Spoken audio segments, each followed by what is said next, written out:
All right, y'all, welcome back. So this is going to be a quickie. I'm going to try to pretty much make my videos not as short as possible, but shorter than what they normally are. That way I can get more content out faster. If I do know that a lot of you appreciate the work that I do, and I appreciate you guys, listening and being able to have these conversations with me about all of this stuff. So anyway, as you can see, the title of this video is War on Racism. I chose that title because when you look around in this society, you see that we have a lot of wars going on. America's a warring country, abroad and domestic. For instance, the war on terror. Um, I don't know how you go on war or go to war against terror. I don't know what the finish line for that looks like. Same thing with like the war on poverty. I don't know what the finish line for that is, especially in the capitalistic society, such as the one that we live in. Poverty is an essential. You need it. There's like balance for all my Star Wars fans out there. I'm a huge Star Wars fan. Anakin Skywalker was supposed to bring balance to the Force. And it's funny because he kind of did actually, because there was all like the good. There was all the Jedi, and then obviously the Sith was very lying dormant and stuff like that. And then, he was supposed to be the one to bring balance to the Force. And I guess he did, because he turned to the dark side and he was a Sith. And that kind of evened it out. Although he did kind of annihilate all of the Jedi. But I digress. I don't want to... This isn't the Star Wars fan page. So back to my main point. So to have a war on racism, and it's just like having a war on poverty or war on drugs. There's no end to it. So there's no sense in going to war over it and wasting your resources and your time and your energy. It's just in my opinion, it doesn't make any sense, especially for the quote unquote blacks here. We have way bigger issues out here to be worried about whether if someone likes you, because you're black or not. But overall, my first point is race is not a real thing, as I stated in previous videos and on the podcast. It's not real. It was made up during the European conquest, when they were just going around trying to colonize every goddamn thing. They made it up to pretty much divide and conquer, based off of what they saw and what they felt and what they said you were. So when you go by that today, especially when you say, "Oh, what race are you?" I'm black. First and foremost, man, black is a goddamn color. All right, black's a color. That is not a race. It does not denote lineage or history, culture, or anything of relative importance, to human civilization. So there's no need to call yourself that. So yes, race is not a real thing. Therefore, racism isn't a real fucking thing. Excuse my language, but it's just not. Okay, we have to, the power of words is so strong that it literally can like tie you in. Excuse me, it can tie you in and shape the way you think and perceive the world that you're living in. So we have to stop, subscribing to, the black white duality. We have to stop with this racism and what a race is. Like, no, those are all just made up to have you wasting your goddamn time on things that aren't important, especially if you're quote unquote black. Now, as I stated, race and racism isn't real, so there shouldn't be a war on it. And even if it was quote unquote real for what it is, there still shouldn't be a war on it. Like, again, poverty is very fucking real. Should there be a war on poverty? No, because you're not gonna win. You're not gonna win. And then I'm sure people might be saying, "Oh well, sometimes you just have to go to war, even if even if you're gonna lose, you have to fight." Look, I get that, but like that's an idealistic way of thinking, all right? And you have to be more pragmatic, like realistic. No, realistically, why waste your time and resources on something that is out of your control when you should be controlling what you can control? And then by osmosis, you'll be able to impact things out of your control. But first, you have to start with self. So I digress. Point number one: race is not real. Therefore, we shouldn't have a war on it. Racism is not real. But when people use the term racism, especially this day and age, for the most part, 90% of the time, when they say racism or someone's racist, they don't really mean it for what they try to think that they mean it for. what they're using it is, or in a sense, is self-preservation. What is self-preservation? Self-preservation is very straightforward. It is literally the preservation of self, preserving self, and by extension, the seedlings, the kids, the family, the lineage. For instance, I don't have any kids, but if I had kids, I know right now, and not even just me, human beings in general, living things in general, they all seek to preserve self.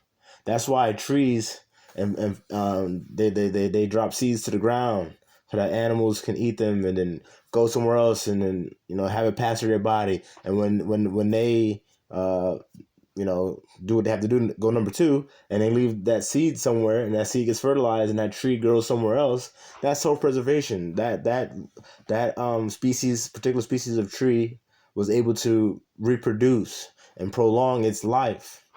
Okay, that's what all living things, even the coronavirus out here, that's what that thing wants to do. It's trying to preserve itself. All living things are innately want to self-preserve. Now that I just made this dichotomy between self-preservation and racism to a degree, the question is, well, is it good or is it bad? It's neither.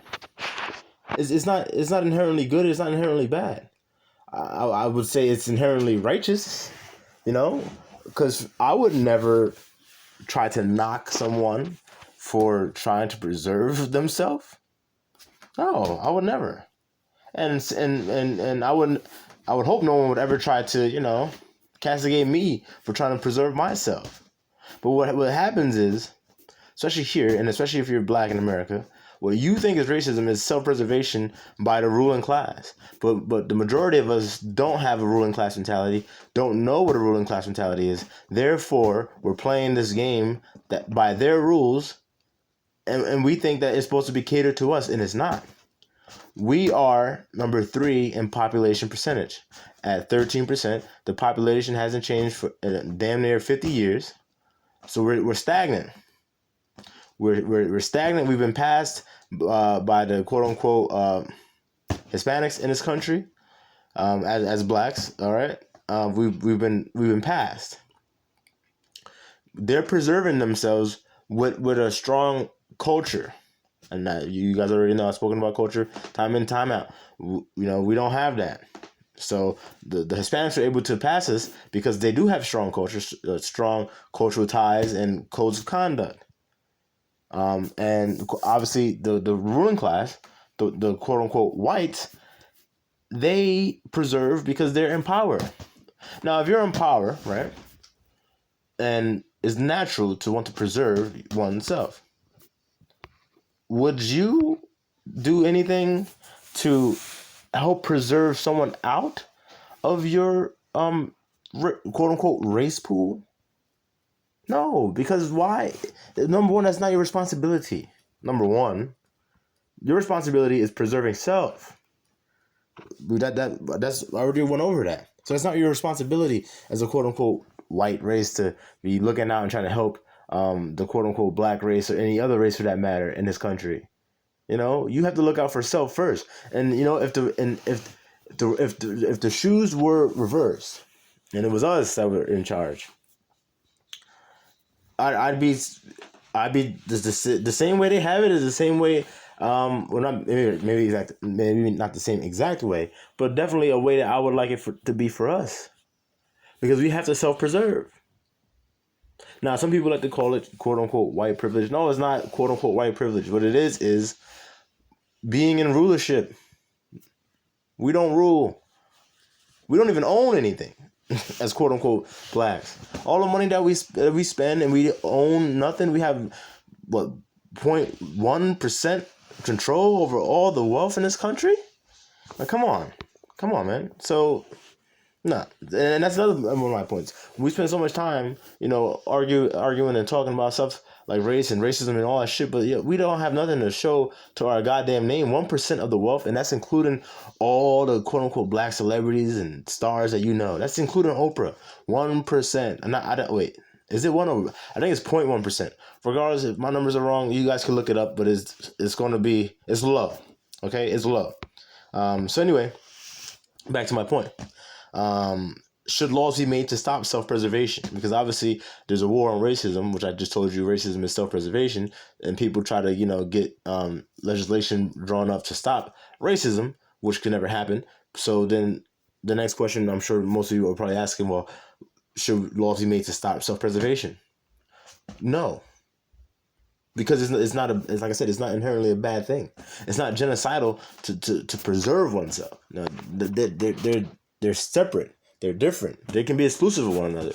You can want to self-preserve, and then you can also be a genocidal maniac. But just because you're one doesn't make you the other. So now I cleared that up. Should laws be made to stop it? No. And secondly, why the hell would the ruling class make laws to make it harder for them to self-preserve? Once we start having these conversations and start using the proper words and putting things in the proper perspective, and we start to gain scope on what's going on, then we can honestly look around and see, okay, it's not quote unquote as bad if I don't choose to play the game as they're telling me to play it. You have to live your life for a greater purpose.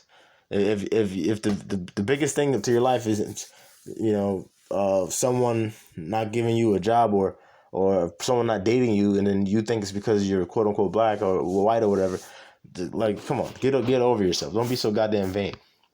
All right, you cannot force people to like you. I think most people learn that at a very fucking young age when you first meet that girl that you like in school or that boy they like in school, and then you really like them, but you find out that they don't like you, and no matter how much you like them, that's not going to make them like you anymore. Actually, it's probably going to make them like you less. So when I think of forcing our people to like you, I think of Martin Luther King. I think of what a lot of this BLM Marxist bullshit is trying to do.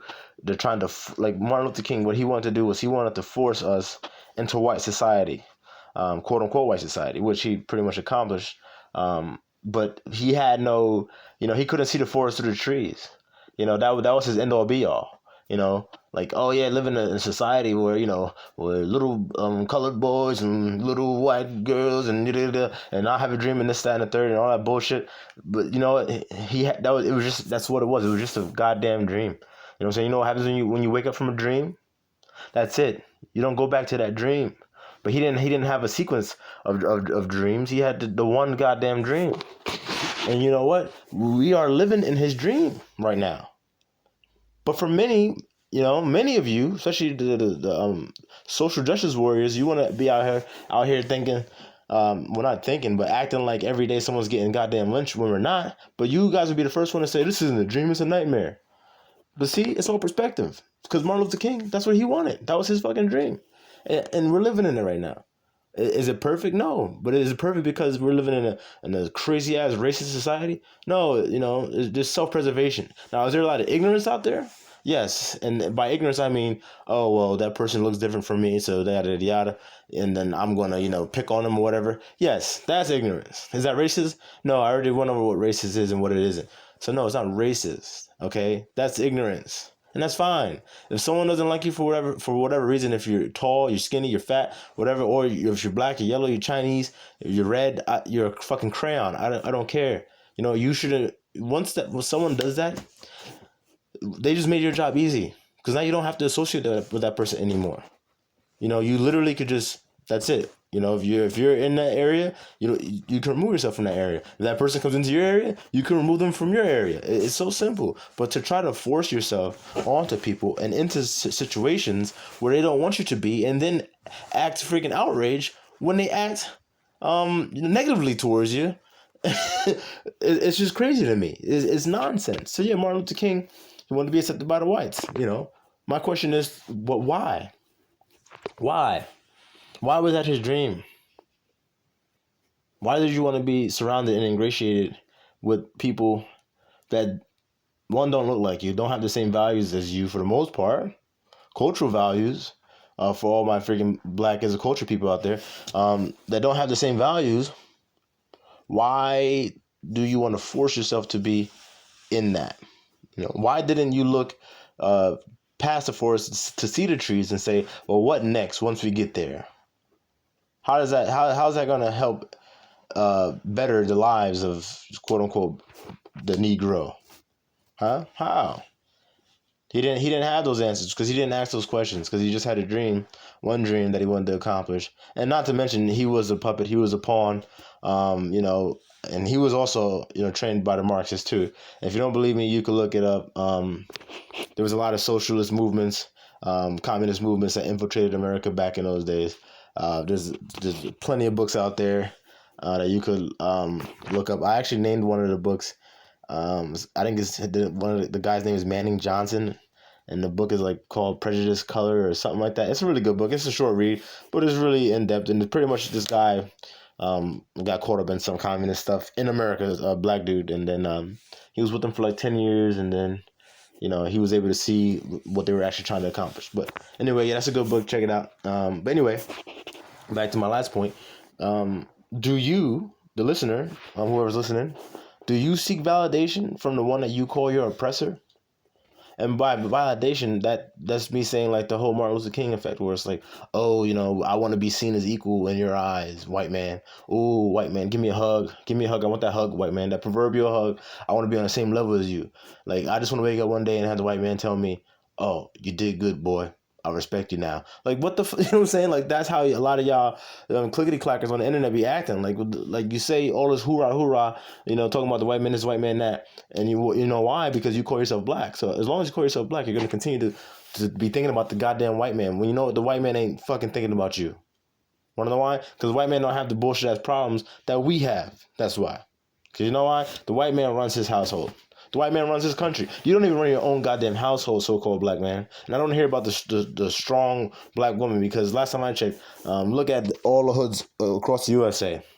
Majority run by freaking quote unquote strong black women. And this is not to knock black women, but at the end of the day, we need leaders. We need men in the households to lead these shits.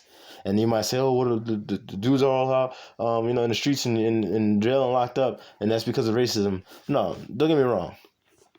Don't get me wrong. Do quote unquote blacks get targeted by the police unjustly? Yes, they do. More so than other races? Yes. Based off the numbers, yes, that's what it says. That's just it screams that. But again, if you don't know nothing about life, about who the hell you are, and you're living without a purpose, you know where you're gonna find yourself? In fucking trouble. Period. And you know how that happens? If you grow up in a household with a whole bunch of feminine energy, and then you get out in the streets and you don't know how to act or respond to situations or look for solutions for problems, you just create more problems for yourself. And you know what? You are going to wind up locked up or dead or in prison. Period. And that's just the reality of it. So we have to get, to the root of the issue. We have to take back the household. So again, do you seek validation from the one that you call your oppressor? Yes, you do. The majority of you do. You're going to sit there and try to act like, oh, no. But you do. You want that fucking hug. You want to be freaking, you want the white man to tell you, oh, you did good. Oh, we're equal now. That's what you want. You probably get warm on the inside thinking about that. But you know what? As long as you're seeking validation from that person, you're living a meaningless existence. Period. Point blank. And I said this was going to be quick, so I'm going to leave it at that. Peace.